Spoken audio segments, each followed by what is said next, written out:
Hey, good evening, everyone, and welcome back to the SCB Steelers Podcast presented by DEK Roofing Incorporated of South Florida. And hope everybody's good down there.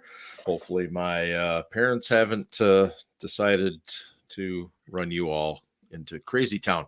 Anyway, Steelers talk this week. Obviously, will surround Mr. Terrell Edmunds. Some stuff coming up on that, what the Steelers are going to do on the interior, because we have questions, and a lot of people are gonna want answers. That's for damn sure. Hello to Noah and Burner in as usual, and hello to my three cohorts, my three sons. You know, that was a fine program. It was a fine program. Fred McMurray, everyone. That was before my time. Yeah, well, it was before mine too, but I was young, old enough to have seen all of the reruns.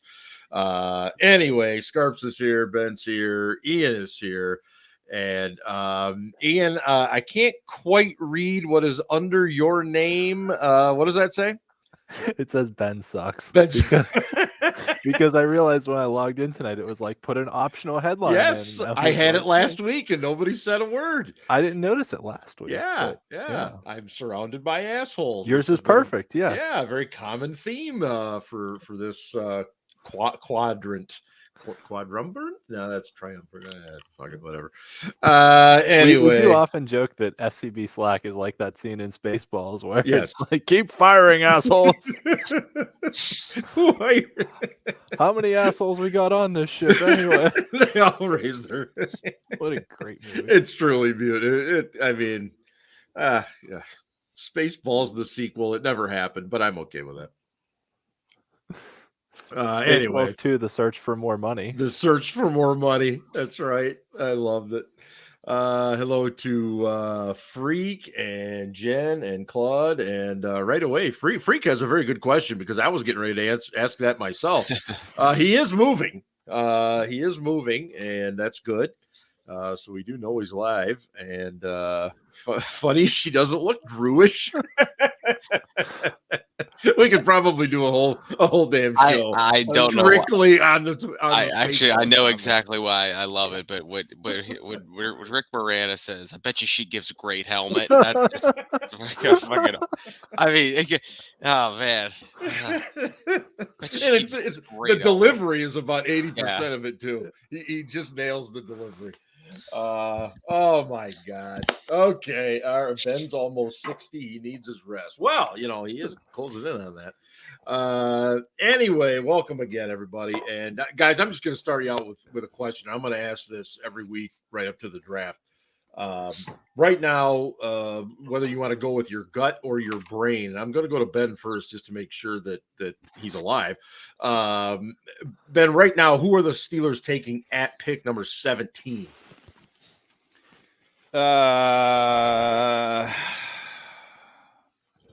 Joey Porter Jr. Oh my God. Way to start this show. I really fucking hope I'm wrong, but that's who I think they're taking. I'd prefer a couple or three other cornerbacks. One of them's going to be gone already. I'm starting to think two of them. I think Banks is going to be a stud. Yeah. I would like them to take him.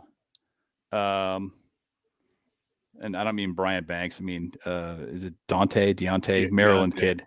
Yeah. Yep. I think he's going to be a stud. Brian Banks, I'd be okay with that pick. They need a safety. Put him at safety though. Don't put him at corner. He wants to play corner.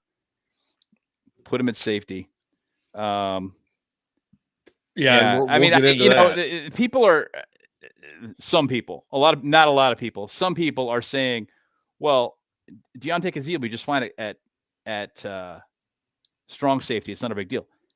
This is a guy who is 3 inches shorter and 30 pounds lighter than Terrell Edmunds.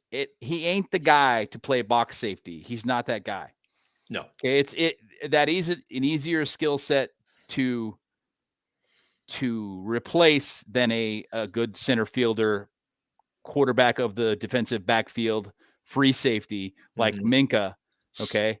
We'll talk about really shitty free safeties later too.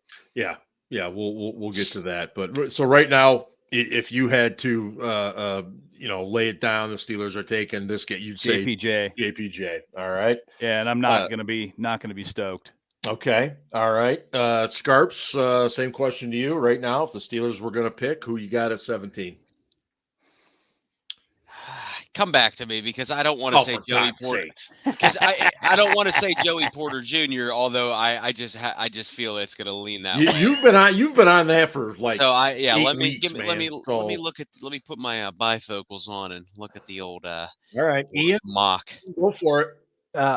I've been saying don't sleep on Branch for a few weeks now. Ben stole some of my thunder about you got to play him at safety, but Branch has said all along he has tried to sort of model his game after Minkah Fitzpatrick, and maybe he is a little more of a free safety than a strong safety. Right. But I think when Minkah came out, there were questions about whether he was a safety or a slot corner. Absolutely. And there were questions of, is it worth spending a first round pick on a guy who's basically just a slot corner? And then Miami tried to play him at slot corner and he hated it. And then came to Pittsburgh and we put him at free safety, and he's been an all-pro 3 times in 4 years. That's a good move. So, the other thing is, though, true center field, single high, ball hawking free safeties, as Ben said, are extremely rare.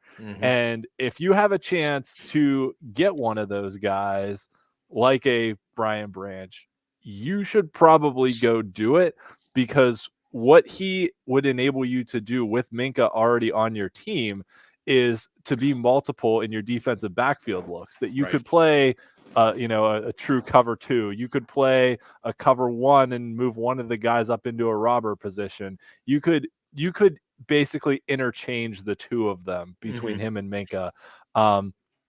My concern is I wouldn't want to see them try and do the Sean Davis thing where they're like, oh, we're going to play you at both safety and slot corner, and then he gets too confused and doesn't learn either of them. Yeah. And, it kind of ruins his development. Like, if you bring him in and want him to be a safety, like, don't put him in as your slot corner. Like, let him just be a safety. And if you want to have him as the safety covering a slot receiver, that's fine, but don't make him try and learn 2 positions as a rookie. Fair. But I've been on the Branch bandwagon for a while. I think Terrell Edmunds not re-signing with the Steelers makes it even more likely. The one other position that I'm going to just throw out there that seems like it's being slept on a little bit by Steelers Twitter right now is edge rusher. They've spent a lot of time scouting some of the top edge rushers in this class and gone to a couple of their pro days too. I mean, obviously Will Anderson at Alabama's, Tomlin was there today in contention for, a top 5 pick, right? But like Lucas Van Ness from Iowa, Nolan Smith from Georgia, the other kid from Iowa State, Will McDonald. I don't know if he's a first round pick, but I mean, we've got 3 picks in the top 50. So, I wouldn't be shocked to see them take an edge rusher fairly early in this draft, and sort of start preparing for life after Alex Highsmith. Yeah, and Berner just asked that question on here, and we started talking a little bit about it this week in our Slack channel. That look, I think everybody thinks it's a foregone conclusion that we'll just sign Highsmith to an extension, everything will be fine, but. You know what? He and his agent have a number too, and they're basing it very much on his performance last year, and what they think he can do in the coming year. So they might not want to do that this year. I don't know. So yeah, you've got to prepare for that. Scarpino, have you had time to think? We talked about this just to Ian's point. We talked about this amongst ourselves this week. If they're not planning for the possibility, for the contingency that Alex Highsmith could leave, given the lack, it's puddle deep. You've got one guy who is a practice squad level player in Jones behind them, and that's it. And it's if they are not planning for the possibility that Highsmith could leave, they should be fired. Yeah, you have to prepare for these eventualities. Yes. You just do. Potential eventualities. And I think to build on that too, something that we talked about on the show a lot when Bud Dupree was in the last year of his contract, and it was Ben's point, and it was a good one, was that the Steelers may have a number in their head of how much they're willing to spend on the outside linebacker position. And considering they gave TJ Watt the biggest contract ever given to an outside linebacker, that may have eaten up almost all of that number, and they may not be willing to spend, $20 million each on 2 outside linebackers. And I think that the same thing hit them this year with Minka's contract. And, I do not think that what Cam Sutton signed for was an unreasonable number, especially when you look at his cap hit this year. Mm-hmm. They absolutely could have done that if they were inclined. Right. And now I don't know that they had the opportunity, as we discussed. We don't know if they had the opportunity to match.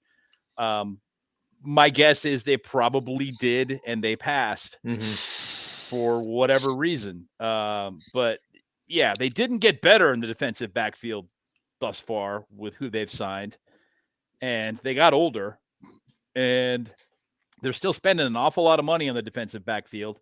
So they probably have a budget. They're just going, okay, we're going to spend this much here and this much here and this much at defensive line and that, and that's it, and we got to stick to it. Right. No, I agree. I think when you look at what you just mentioned, the fact you're paying Watt, you're paying Hayward, you're paying Minka, you can't just throw any number at Highsmith. You're going to have to budget wisely. Yeah. And in 24, there's going to be a real strong possibility that Cam Hayward is asked to take a pay cut or get cut. Right. Scarps, have you had a chance to think of your number 17 there? I have. All right. I'm like Aaron Rodgers, holding you in suspense. Yeah, for God's sake. sake. Are you going to do a darkness retreat? Yeah, are you in the dark on your ayahuasca scoot or whatever it's called? Ayahuasca. That's it. Yeah, well, sometimes you just gotta, see what happens. Lose my. It sounds a lot like Art too, doesn't it? Sounds like Art, not Aaron. If you listen to both of them and close your eyes, you won't be able to tell the difference. No, they're very much the same. Yeah. Real quick about Highsmith. I also think that Highsmith was a totally different player when TJ Watt is on the field. And I think that that's important. And obviously, TJ Watt is an all-pro, and having him there, I think not only does he make his teammates better, but obviously other teams have to game plan for him. But so I'm not gonna. I don't want to just say that. I mean, I do believe Alex Highsmith is going to get a nice payday, but I don't think him leaving is that big of a deal. So for 17. I'm gonna go with Broderick Jones from Georgia, a tackle. Ooh, nice. And I would be so okay with that, because I do think yes they need corners, but I don't want to reach for Joey Porter Jr. I don't know if Christian Gonzalez is going to be there or the kid from Maryland Banks, but we'll see. So I'm going to go with Broderick Jones. Yeah, you guys. That would be a nice pick. That wouldn't piss me off at all. No, it wouldn't piss me off either. I don't think he's going to be there, though. I mean, I wouldn't hate him or either of the tackles from Ohio State or the kid from Northwestern. Any of those 4 I'd be okay with. The only problem with Jones is I just don't see him as a left tackle. I see him as a right. Right, and we know what Chuk looked like at left. Not saying he couldn't be better, but I mean, it wasn't pretty. No, that's my only concern. But otherwise I agree with what you're saying. But I would like Broderick Jones. I think the Banks kid out of Maryland. I just got this gut feeling that they like him. Man, I really hope you're right because I really like that player. I mean, I really like him. He is just nifty. Did he get a scholarship too? I don't know. The kid just has some really nifty feet, and he just moves his hips so fluidly. It's just like, Jesus, man, how do you? Oh, yeah. There are a lot of good. This is a good corner class. It really is. It's amazing. It's good and it's deep. Yeah. It is. I mean, I can see guys going 4th, 5th, 6th round that are going to be major contributors in the league. Ian, go ahead. The other possibility is that they trade out of the pick altogether and pick up some more picks That wouldn't shock me because this class is that good, especially at the top. Right. If you could slide back a little bit and pick up a late third. Will Ike Taylor, 4th round pick, Will Gay, 5th round pick. Yeah, but I mean, what about all the other 5th round picks? The Terry Hawthorns. Yeah, forgive me. Sorry, Terry Hawthorne. What about Hank Poteet? Shaq Richardson. Hey man, Hank Poteet could punt return at least. Yeah. Senquez was a 2nd round pick. Yeah. And was snake bitten. Yeah, dude, that guy. And I felt bad for that dude. Good guy. Man. You know, it seemed like he was a good dude. He just could not stay healthy. To answer Bernard's question, Banks is all over the place. I've seen him in the late 2nd, and I've seen him in the late 1st now. So I've seen Banks as early as 15. Okay. And as late as, like you said, the mid 2nd. Yeah. So yeah, he's all over the fucking place. But you know what you were saying, Ben. He looks like a Steeler cornerback. He just has a lot of those things that they like. He's a better Cam Sutton, is what he is. Yeah, that's fair. He's a better version of Cam Sutton. Yeah, he's a versatile guy. A snap in the NFL, and you're already saying he's better than Cam Sutton. Yeah, he's more talented. He is. He has the potential to be more talented. He's more athletic. No. He has the potential to be a better player. He's a better athlete now. Yeah. He's a smart player. He's versatile, inside, outside, yada, yada, yada. He's a better athlete against lesser competition. But that's fair. That's fair. Whoa. Big Ten, lesser competition? Man, I'm so old. Maryland used to be in the ACC. I knew that's no, Ben. I'm playing devil's advocate, but right. I agree. And Cam played in the SEC. Right. This kid, he tests better. He looks better on tape than Cam looked. Is the best way I can describe it. He's also a little bit more physical. No corners are physical so much anymore. You just don't see it very often. At least not in college. Right. So, you know, that was the big knock on Cam when he came out. We were like, hey, can't tackle. Right. And he had the injury issues and but in the same vein, this guy is smart. Cam was smart. Good communicators. You want them in the defensive backfield. Yep. You know, you got Minka, thank goodness. You got Patrick Peterson. We said this last week. If they draft a couple of corners out of this class and have Patrick Peterson kind of bring them along, then that was a great signing. Yeah. And I think if they don't, part of the plan. Yeah. I don't know. I thought for weeks this is going to be a 2-corner draft, and I'm going to stay with that. I just think it is. I think they'll take somebody early rounds, and I think they'll take somebody mid to late. You know, I mean, they could go corner at 17 and 32 for all we fucking know. I mean, you're right. The problem with that was something I was going to add when Ben mentioned about picking up a mid to late round pick. We don't have a pick between the 4th round and the 7th round. We have a pick in the middle of the 4th and then one in the middle of the 7th. Right. We've traded away our 5th and 6th. So, but to my point is, if you can slide back a couple picks and get another pick in that mid-round range, late 3rd through mid-5th, I'll say, somewhere in there for sliding back a couple picks, it's worth it. I think the other thing that's not being talked about right now is the potential for us to move up from 32 back into the 1st round with our 2nd pick. Maybe. Because, and the value of that is that you get the 5th-year option on a 1st-round pick contract.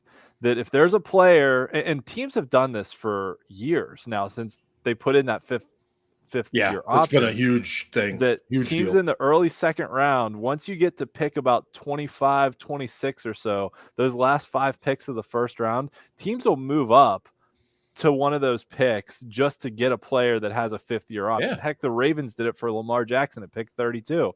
That, you know, players like that if there's somebody you like enough that you want to have that 5th-year option for their contract, it's worth moving up a few spots to go grab. I think it's more likely that they hang on to that pick, anticipating the fact that someone is going to want that. There's going to be some player left after the 1st round that some team covets, and they're going to want that pick, and overnight they're going to be able to auction it off to pick up more draft capital. Oh yeah, that's an And option too, of course. I think really the value in this draft class is in like the first 100 picks. So rounds 1 through 3. Yeah. And after that, it starts to shallow out a little bit. But that's typical.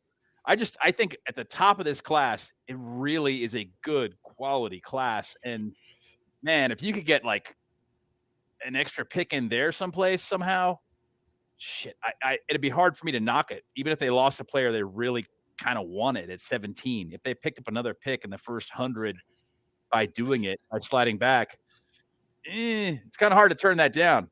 It's 2 players as opposed to 1. I mean, shit. I could be wrong here, but it seems like every year, the morning of day 2, there's always a team that moves up, if not to like that very top of the second round, it's really close. Yeah. It just seems to happen every year. So I agree with you guys. I think that's a real possibility. There are guys like Jerry Jones in the world that'll overpay for a pick for sure, because there's somebody out there they really, really want. Oh yeah, there's always somebody. At least you hope there is. There's always some asshole. Yeah, here's an asshole. I like assholes. That's my Jerry Jeds. I wasn't that good. I need to drink more. Give me a second. Yeah, keep drinking more so we get better impersonations. Terrell Edmunds, I little strange. I mean, he puts out the emoji, which of course everybody immediately goes berserk over, and then eventually tweets out this "Thank you so much, Pittsburgh" and blah blah blah and everything else. But does anyone know where Terrell Edmunds is going? No one, and nobody's announced it. No, and I'm just going to put it out there. I had heard the day before KZ was signed, I had heard from somebody in the building that Edmunds had a deal he thought he liked. And I said, okay, so are they going to match? And he just said, I don't know. And then they signed KZ, and I was like, well, fuck, maybe they're not going to. And then nothing happened. And I was like, okay, well, I guess that fell through, whatever it was. And there was nothing reported any place. And then today he comes out with this thing. Thank you so much, Pittsburgh, blah, blah, blah. I'm going to be gracious and tell you all that I love you and blah, blah. And you're all part of my journey. And thank you. And there's no announcement, nothing.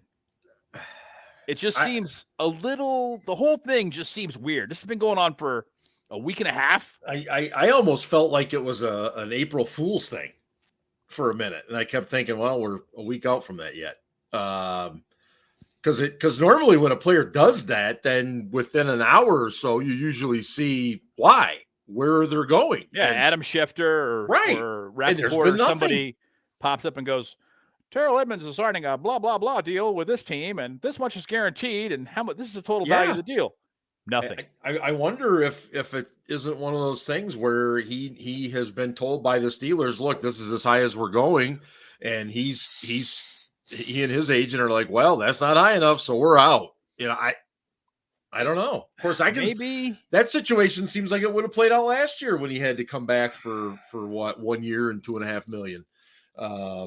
So is that all it was? Yeah. Okay, that's what he played for last year. And I mean, the dude he's better than that. He's worth more than that in my book, but at the same time, I don't know. Something's just really bizarre about it. Now let's assume that he is gone.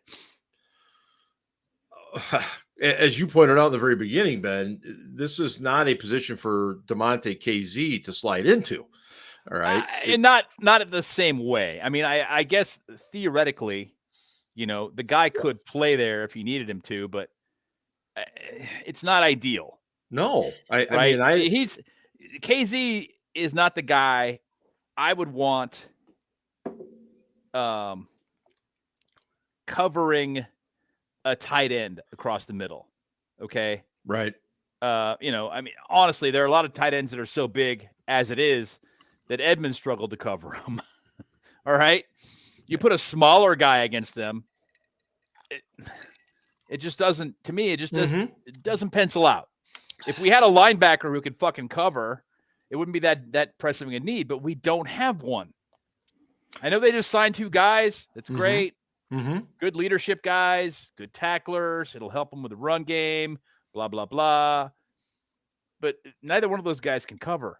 No, I just think there's, and if you look at the free agents out there that are available, and I know Taylor Rapp's out there. I love Taylor Rapp. I mean, I liked him coming out. I don't know that I like him as much now. Yeah. Here's the thing about KZ. I feel like KZ's best spot is in a cover 2 safety look where he can play half the field. He can read it, and he's got good ball skills. He can read and react, and he can close fairly quickly.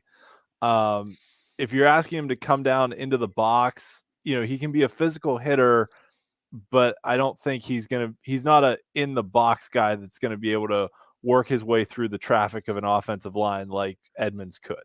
And I liked him in that 3 safety look they ran last year where he played center field. Yeah. And it freed Minka up to play instinctively. Yes. Just so Minka could just kind of ad-lib, freelance a little bit. And because you knew you had KZ there at the back end.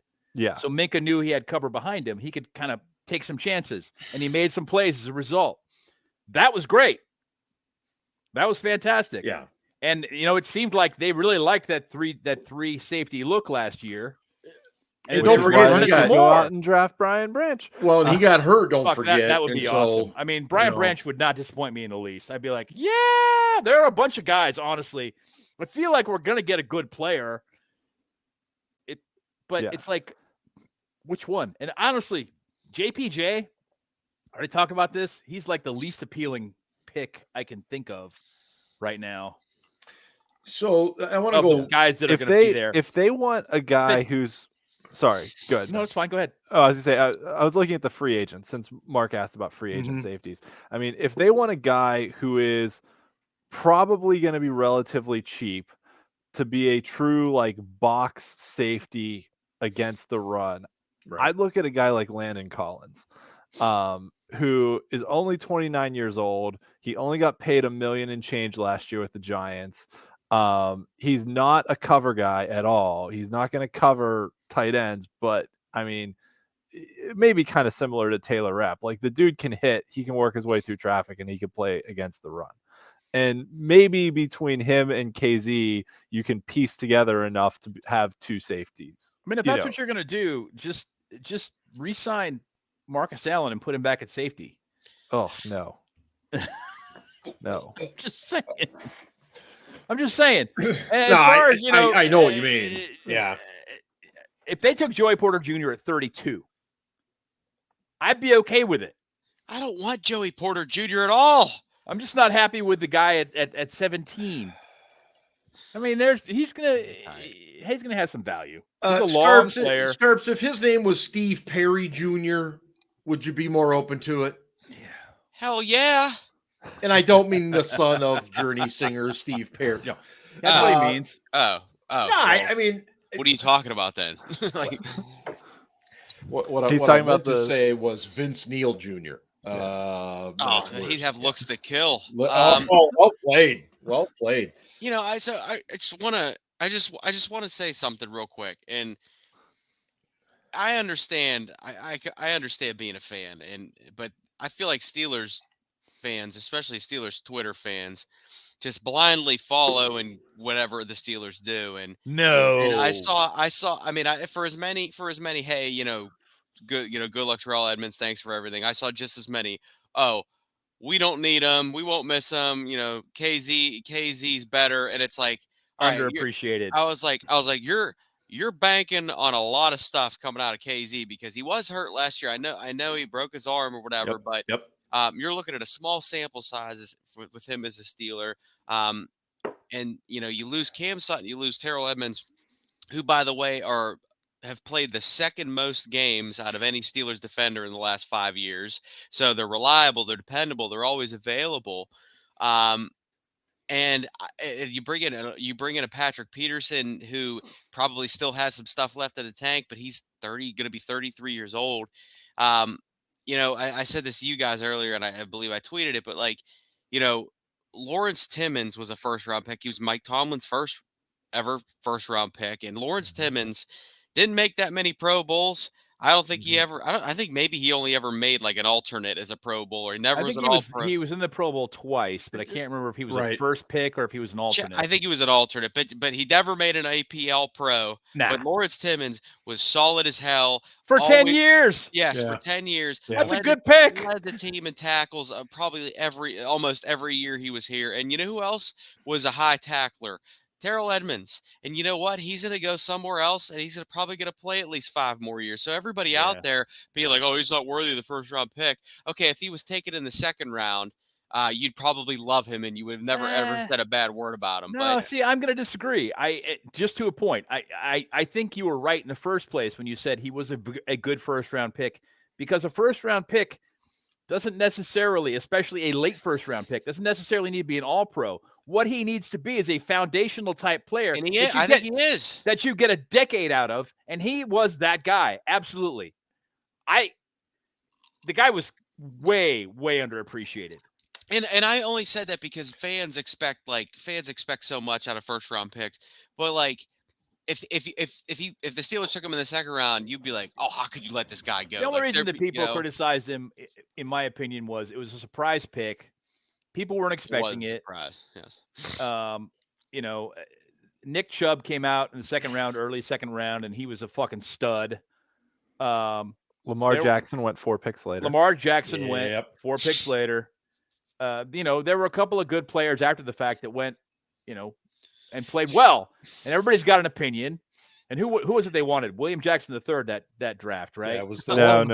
That was already Burns' year. No, yeah, William Jackson's Burns' year. No, the Edmunds year was the year after Shazier's injury when they scouted all the middle linebackers. Rashawn Evans was the guy they wanted. Yeah, they wanted Rashawn Evans, and he was gone. Tennessee took him. Yeah, they ended Dallas up taking took Van Der Esch. Yeah, they ended up taking. Well, they didn't want Van Der Esch because of the issue with his neck. Yeah. Mm-hmm. But yeah, that's right. They wanted Rashawn Evans. They didn't get him, so this was their fallback pick. Nobody expected it, so right away, people are criticizing it. What the fuck? He's a 3rd round pick. No, they took him in the first. This is bullshit. Well, at some point, it is what it is. That's who they took. Well, and the other side of it is kind of like with Ben's favorite quarterback. The Steelers didn't do themselves any favors after the draft when they came out and said, "Oh, well, this is the first safety we've taken in the first round since Troy Polamalu. Right. We expect it." As soon as you just don't come out and say something like, "Oh, this is the first guy." You don't draw comparisons with Troy Polamalu with anybody, let alone a guy you just took. You just say, "Hey, he's a good player. We have high hopes for him. He comes from a good footballing family. Mm-hmm. Obviously, his brother also got drafted. We like what he can bring to our team, blah, blah, blah." But you don't come out in the press conference and be like, "Oh, this is the first time we've picked a safety in the first round since Troy. We have similar expectations." I forgot about that. They did, and that I think maybe equivalent to most draft nicks having a 3rd round grade on him kind of sunk everyone's expectation. He was behind the 8 ball before he even put on a jersey at that point, right? Because it was a stupid thing to say, but they came out and said it. Yeah. And then, you're right. There was Lamar Jackson then lit it up, and then Ben got, that was 2018, right? So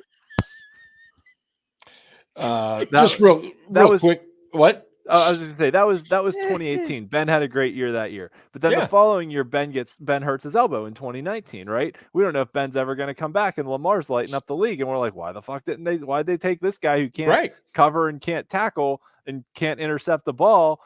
Instead of Lamar, who could have sat on the bench for a year and now been our starter. And then, Nick Chubb's lighting it up in Cleveland, and you're looking at these other, and Shaq Leonard was the other one that, that was the one where we were like, oh, we missed out on kind of the top 4 inside linebackers, and the Steelers don't take guys from small schools in the first round. And Shaq Leonard goes out and makes a Pro Bowl his first year, was an All-Pro player in Indy as an inside linebacker, and everyone's like, why do we take Edmunds when Shaq Leonard was there? And so that was That was the other one too. So I think part of it was there was just a lot of guys that went after him that had better careers than him, or more, I should say more impactful careers so far. Right. So, you know, there's that too. But there's also guys that went in front of him that he's been much better than. So there's that too. Yeah, and just real quick, let me make sure because I do have the glasses on, and we always know what that means. DraftKings, download the DraftKings Sportsbook app now and sign up with code TPPN. Right now, new customers can bet $5 on any pre-game money line bet and get $150 in bonus bets if your team wins. Only at DraftKings Sportsbook with code TPPN. Thank you to those guys. Thank you to the Pittsburgh podcast, or Pittsburgh, I wish. I can't Pigskin Podcast. Pigskin. My God, I'm losing my mind tonight. Pigskin. I saw Burner talking about Doug Hodges, and I got distracted. Big Ben's Burner drinking a little wild turkey. Congrats again to your son. Cheers. My son will be here in about a month. Call God. Ben, what do you got going tonight since we're on the drinking topic? Don Julio 70. Don Julio and Ian. I just dusted off some more of my Tullamore Dew, so getting myself another drink here. Oh, very nice, very nice. Yes. I'm polishing off my Woodford Reserve right now. Nice. And be switching over to a Bell's. I'm not sure which I got down there, but big week here. Bell's Oberon came out on Monday, so it is like a holiday here in Michigan when Bell's cracks open the Oberon. They had 8 different flavors of Oberon at the brew house this week. So I didn't get a chance to get over there and try some of them, but they did look good. Were any of them mango? They could have been. I only saw there was a fruit punch. There was was it a habanero? Habanero beer, interesting. Yeah, it was a pepper and a couple others, but I did not. Of course, I would have paid special attention had it been mango. But yeah, anyway. Guys, the Steelers interior line is I don't really know what to make of it. So we knew that they went out and got Nate Herbig, who is a big man. And, when you looked at the numbers, what he signed for definitely was going to be competition for Kevin Dotson. And then, my goodness, I don't think any of us saw it coming. They went out and got Isaac Seumalo from the Eagles, who was the best interior guard lineman available. So, Ben, how does this all plug in and unplug here with what they're doing? I don't know. I'm at a loss. Mm-hmm. They signed 2 guards. Obviously, they're not happy with what they've got there. Right. Seumalo's position in Philly was right guard. He's a better player even than James Daniels, who is a good player. Very nice season. I kind of have to wonder now they've got 3 guys really inside. Are they planning on making a switch at center? Are they just planning on having these guys duke it out and leaving Mason Cole at center and just having 2 really good guards? I don't know. It's an odd development, if nothing else. It doesn't reflect very well on what they think of Kevin Dotson and the way that he played and the way that they think he's going to develop. So you have to wonder if he's on the outs, so to speak. Mm-hmm. Herbig is not without flaws. I mean, there's a reason he's been with the Eagles and the Jets in his first 3-4 years. He's a fringe starter. Right. And so did we look at him, therefore, as not necessarily a starter coming in? Look at what competition. He got $4 million a year. Okay. Right. So he didn't get starting guard money. He didn't get big money in the free agent market. He got, hey, this is a quality depth player / fill-in starter kind of guy. We'll give you $4 million a year. We want you to play here for a couple of years. How do you feel about that? Okay. The picket fence thing, I'm not really that fond of. I don't know if you've seen anybody like ride their bike through a picket fence. Picket fences aren't very sturdy. So, steel curtain. Now that's a great name. Picket fence. Nah. It's better than Maginot line, but it is better than the Maginot line. You're right, because you can just go around that. Sorry if you guys didn't get the history reference there. But yeah, it's going to be interesting to see what they do. I don't really know. I'm at a loss, honestly. I think that's where all of us are. Yeah. Ian, do you think you got this figured out? No. I mean, going back a few episodes of the show to our Blitzies, James Daniels was my offensive player of the year because he didn't give up any sacks. And, I think this is a good point by Noah, though. I do think Kendrick Green is the guy on the outs here. I know they certainly. Yeah. Sorry, I usually don't fuck with you, Ian, but I'm sorry. I fuck with you all the time. What are friends for if you can't screw with each other? No, I just no, but I think that the fact that they've now signed multiple interior offensive linemen actually shows that the front office does have eyes that work. And they were like, hey, maybe we should stop giving up interior pressure. That screws up both the run game and the pass game. Coming into the offseason, I wanted them to rebuild the whole left side of the line because Dan Moore and Kevin Dotson couldn't handle a stunt to save their lives. But, at the same time, obviously, they signed 2 guards now. James Daniels has some previous experience at center, so maybe he could slide in, But I think what we have now is, I would say we have 5 guys who are on the interior who are starter capable between Daniels, Cole, Seumalo, Herbig, and Dotson. Right. Yeah, but one of them has got to be a backup center. One of them has to at least be the backup center. Right. And Hassensaucer, not a Hassensaucer, right? Probably Hassensaucer, who's one of Ryan's favorite players, is a free agent.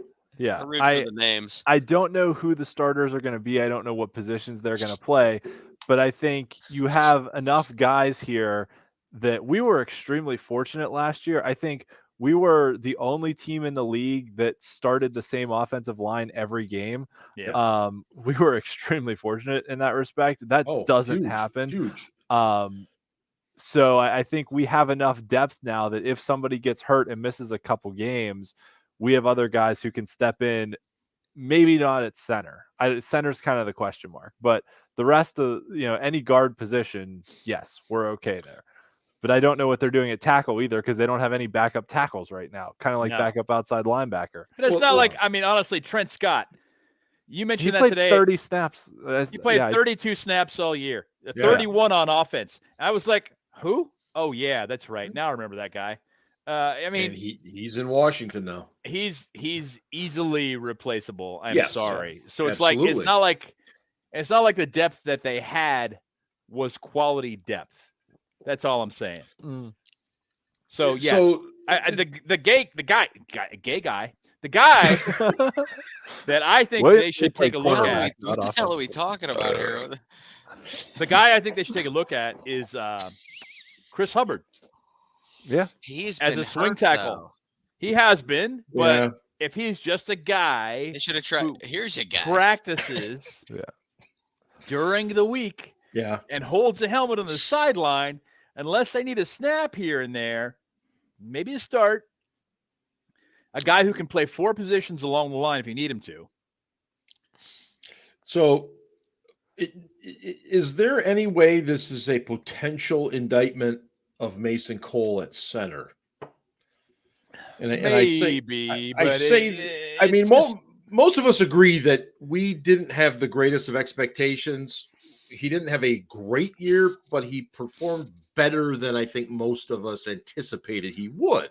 he was competent. Yes. And that's what concerns me, because what we see is obviously very different than what Mike Tomlin might see in terms of what he wants from his center. So, as Ian talked about, do you move Daniels to center? And now you've got Herbig / Dotson on the left, and you got Seumalo on the right.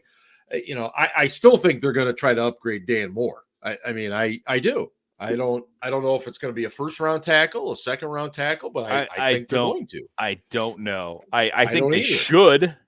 Right. But I don't know if they're going to. Yeah, I think if they take a tackle with one of their first 3 picks, so 17, 32, or 49, right, then that at least gives you there's a good amount of decent tackles in this class. Yeah. That you could take a tackle with one of your second round picks, let him basically be your backup swing tackle this year behind both Moore and Chooks. And then maybe next year he steps into a starting role, or maybe Dan Moore stinks so bad that, by week 7, you're like, all right, we're going to put the rookie in. So either way, I think tackle is definitely a position of need early in the draft right now, because they have no depth there. They still could sign a guy. But nevertheless, they need something else there. But if they feel like the guys they have are starter capable, they may look for a younger guy that they can kind of draft and develop behind the guys they feel are starter capable. Yeah, there's guys, you look at a Darnell Wright out of Tennessee. He's a guy that's been projected. I've seen him anywhere from, mid, late second. Some people have him in the first. He's a guy that could slide down there because everybody else has taken other positions. So, that's a possibility. Jen asked about, does it switching center mess with Kenny? I don't think so. Usually by the time you go through spring and camp, that takes care of itself. Yeah, you get used to that. It might does be an early issue. on. Yeah, it might be an issue in July. It won't be an issue anymore in September, or it shouldn't be anyway. Right. Okay. It takes me back to when they signed Jeff Hardings, and Cowher was losing his shit because they could not get the center quarterback exchange down. And Hardings had been a Hardings guard had been a guard Yeah. to that point. And they moved him to center, and it wasn't a position he played a lot, so he kind of had to learn it, and that was probably where the disconnect was. So if you've got a guy who's played a lot of center, right, it's not going to be as difficult. Yeah, I think Daniels has had time at center both at Iowa and then for the Bears as well. So he's not like Kendrick Green, who had 4. Poor fucking Kendrick Green, man. I feel for the kid. I really do. They put him because they put him in a position and he wasn't even comfortable with, because I don't think they had a better solution, which gets me to my point, is that we're arguing about 4 or 5 quality players that can play the interior line, and that's a good problem to have. And I got to go get some ice for this drink, but I want to say something real quick. My favorite part of Nate Herbig coming here was that, like, you heard, like, they call him Big Nasty, whatever. Yep. And then when you heard him talk, he sounded like Ralphie May, R.I.P. Ralphie May. He was like, "What's up, Steeler Nation? Like, I'll do whatever you need. I like punching people. Like, I just was like, all right, I get behind this guy. Big, they call me Big Nasty. I want to do some nasty thing. All right, I'll be back. Anyway, keep me. Yeah, go get some ice. That's a good place to. That's funny. He did, didn't he? He did sound a little bit like him. Goodbye, Steeler Nation. They have signed some guys in free agency that are, I think, good leaders. They've signed a couple guys who are team captains, and they've also signed Roberts and why am I not remembering his name right now? Holcomb. Yeah, we're both captains. Yeah. Yep. And guys who have some attitude too, right? That have some nastiness to them. I like that. Holcomb is a guy who has great straight line speed, but isn't as good at changing directions. Right. Isn't a good cover player. And he may be maybe okay in the open field with changing direction, but he's not a good cover player. If you watch him, he's okay in zone. He's pretty smart. I mean, I think he reads things well. I think if he keeps the play in front of him, he'll be all right. Yeah.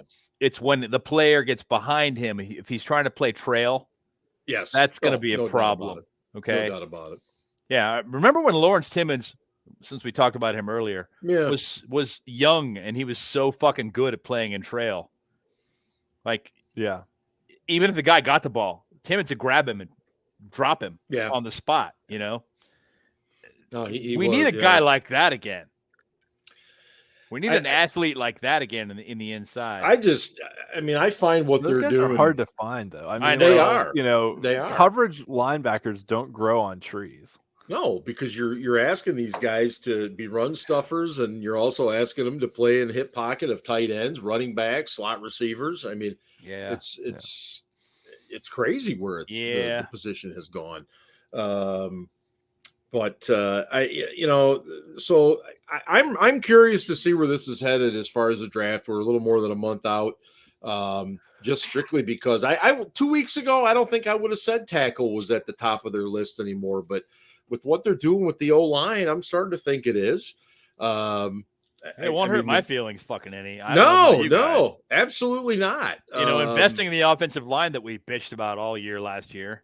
I was laughing this week, and I'm sure you guys got a kick out of it too. The fact that Tomlin did not attend the USC Pro Day. Iowa State, baby. And instead went to the metropolis of Ames, Iowa to see Iowa State. Of course, USC having the former Pitt wideout, Jordan Addison. Nobody's saying they wouldn't draft him. But, okay. Addison is a 5'10", 173-pound guy who I think is going to be a slot receiver. I agree. He's going to have to be. You don't take that guy at 17. I am sorry. But he played with Kenny. I am sorry. You just fucking don't. And, honestly, I don't even think you take him at 32, given all their other fucking needs. Well, but he's Jamar Chase 2.0. No, he's really not. He's not the size of Jamar Chase's leg. When we were talking about earlier about the 17, I was looking through some mock drafts, and I've seen a couple analysts mock him to the Ravens in the first round. And I could see Steelers fans getting really upset about that, but also I could be like, I don't really give a shit. Like, I don't care. Like, he's not. I mean, I'm not saying he's not going to be a good player, but like, I think he's going to be a good player. But something I talked about this week on the Twatter is I'm not going to say he sucks or he's great. There are guys. There are the upset. Jamar Chases, okay, and the Calvin Johnsons of the world. That rare air of fucking great wide receiver, Jerry Rice. Okay. Mm-hmm. Mm-hmm. And then there's the second tier of guys that are just good. All right. Here's the guy. Those guys in the second tier are becoming more replaceable because more and more receivers are coming out of college pro ready. Yes. So it's like, well, if I got a good receiver, but he's not great. He's not like I said, Jamar Chase. You don't let that guy get away, period, ever. What do you want? You want $30 million? All right. I guess that's what we're paying you. Give him $30 million. That guy you don't get away. But a guy who is just good, who wants $20 million, we probably could draft a good wide receiver. He might not be as productive as you this year, but for the next 3 years after that, he will be. And we'll have to pay him basically 1/10 of what you're asking for. Less than that, 1/15 of what you're asking for over the next 4 years. From a simple cost benefit analysis there, I think we're just going to draft the guy and you can go play for fucking Detroit or whoever wants to pay you.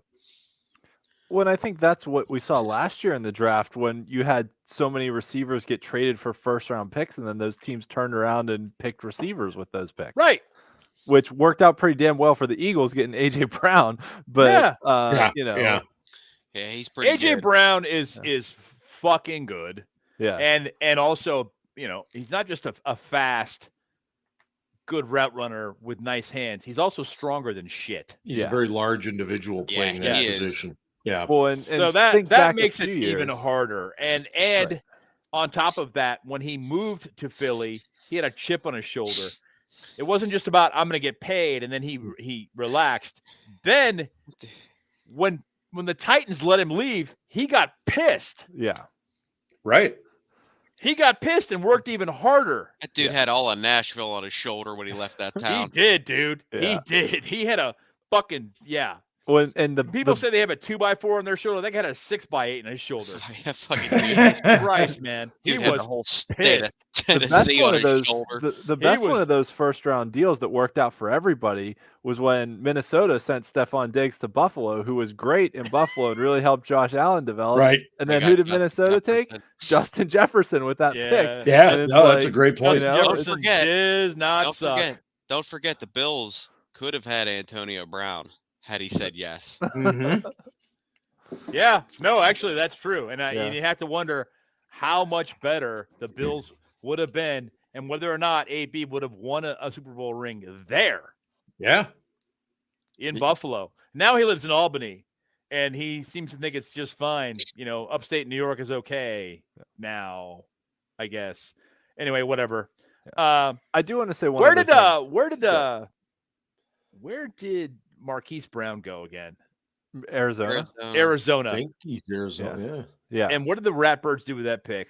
They take Rashad Bateman? Is that? No, Uh, No, it would have been this year. Yeah. Yeah, it would have been. Or Kyle this Hamilton. year or last year? No, Kyle Hamilton was their first pick. I'm with Burner. Diggs rubs me the wrong way too. He's a fucking wide receiver. It just that I position know. is- Yeah. I mean, they just, took it breeds Linderbaum. that shit. Here's what I'm going to say. about Linderbaum, that, they took is Linderbaum. that- Seriously, Yeah. ouch! That fucking hurts. Yeah. Is that Noah got it. y'all fucking love Antonio Brown, but literally, I love his talent.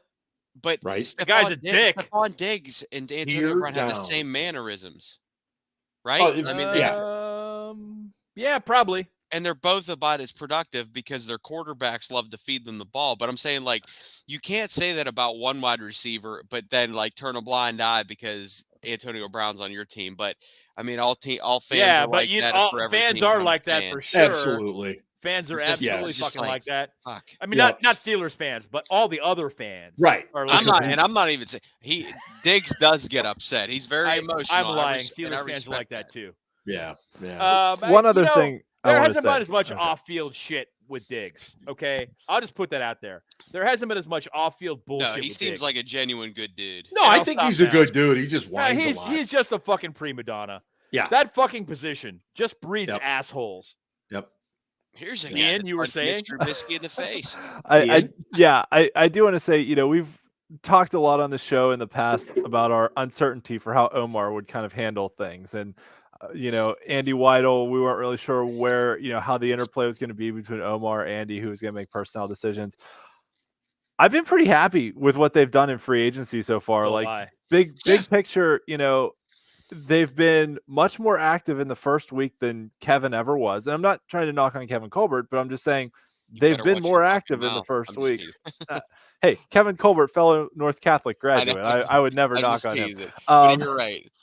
But yeah, Kevin was never active in the first week. He always waited for the dust to settle and said, well, Yep. we'll find value guys. And they've been active without giving away any crazy contracts, though. Right. They've signed good players to pretty team-friendly contracts. Most, I think the biggest was the 3-year deal for Seumalo. Seumalo. Yeah. And the rest of them have just been 2-year deals, which is essentially a 1-year deal with a team option for the second year. But Right. nevertheless, they haven't crushed themselves from a cap standpoint. They've signed good players to reasonable deals at positions of need. And so I can't complain. I like what they've done so far. I had some trepidation about how Omar, who, my impression is he's a business guy, not a football guy, how Omar was going to handle his first free agency as a GM, and whether it's Omar or Andy or whoever else is kind of pulling the trigger. I like what they've done so far. I'm happy with it. I think they'll probably sign 5 or 6 more free agents somewhere along the line. But I need a I little agree. splash, Melvin. I need a little splash of that ginger ale.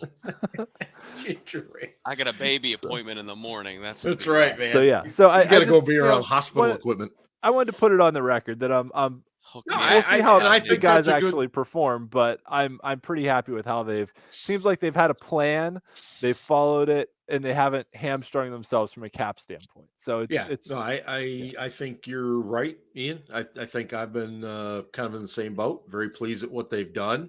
Nothing ridiculous. Is there maybe, I can make arguments that, I would have liked them to try to keep Sutton a little more, but we'll never know if they had the opportunity or not. So is what it is,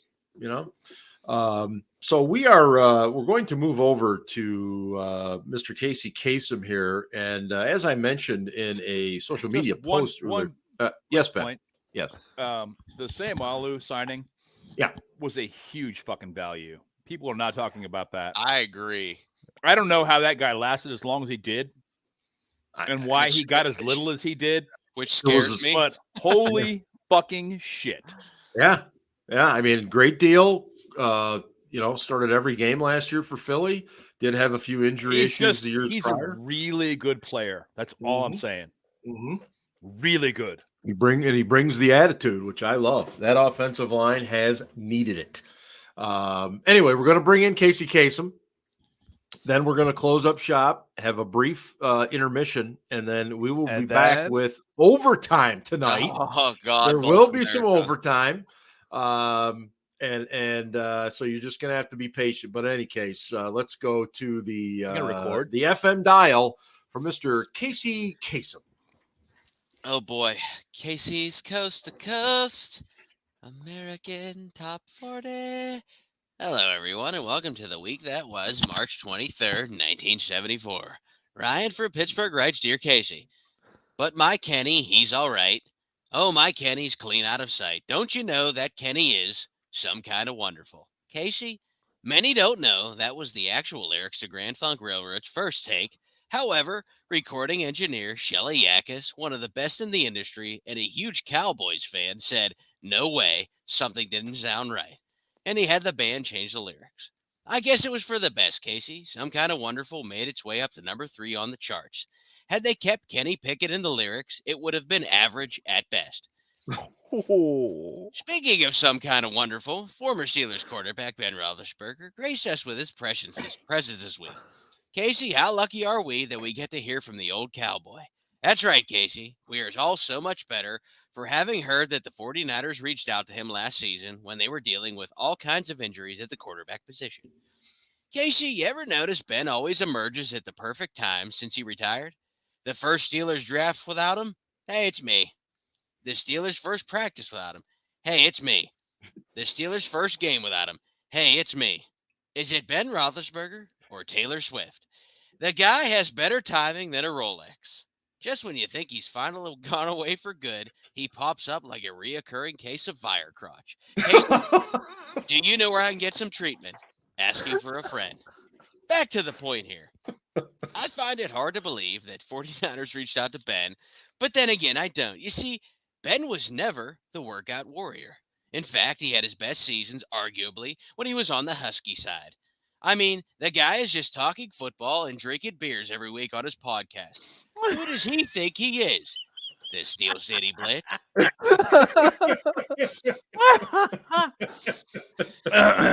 Casey will never know if the 49ers did indeed reach out to Big Ben, but we do know he's hooked on a feeling. Well, Ryan, we don't deserve you. Speaking of number 7, up 7 spots this week to number 7. Here's Hooked on a Feeling by Blue Suede. Wow. Nice. That was. By the way, somebody's got to get with Big Ben and tell him he's got to figure that cowboy hat on, man. I think he's wearing it backwards. It just doesn't look right. He's been wearing it more and more. I think Ben has a giant fucking head. Well, do you remember when Ben single-handedly ended the fedora fad by himself by wearing one to a press conference after a game? Ryan was there. He remembers. Wait, what was it? The fedora. The fedora fad. Ben Roethlisberger ended it by himself by wearing it to a press conference. People were like, "Oh my God, Oh yeah, I'll Yeah. never do that again. You know, it was weird because I mean, this is all on the internets, but like go look at Ben before like he was accused of stuff and after. Yeah. And his wardrobe changed dramatically. Like Yes, at it the did. like the 2006 SB Awards, he wore like a Notre Dame like gigantic football jersey with like a backwards hat and a really terrible goatee. Yep. And then obviously he went through, you know, some issues. Some stuff. And then all of a sudden like he was professional and he started wearing a fedora and not jeans. And suit. So like bless his heart. All right, we're going to wrap things up here. There is an overtime episode coming up in just about 5 minutes. Give us a few minutes to get that loaded up and ready to go. You'll be able to find it once again on the YouTube channel there. So stay tuned, and we will be back shortly. But this is the SCB Steelers Podcast presented by DEK Roofing Incorporated of South Florida. And hey, go Steelers. Ravens suck.